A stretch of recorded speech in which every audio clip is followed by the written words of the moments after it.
आज आपला नेमका घोटाळा असा झालाय, भजन चाललंय तोंडानं आणि चिंतन वाईट चाललंय मनानं.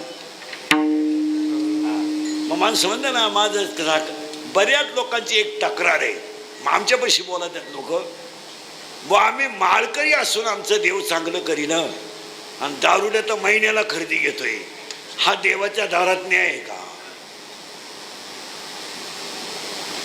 मला लई जणांनी 2-4 जणांनी विचारलं, मला ईळभर लोक प्रश्न विचारित राहतात.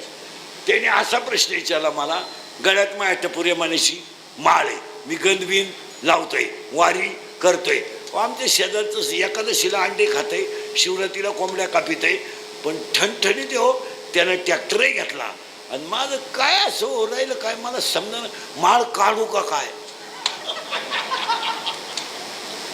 अवघड झाले. आणि ते सारखं 90 हाणून घरी येत आहे, बायकोला उचलून, आणि उलट झालंय, माई बायको माळकरी असून माय धावती.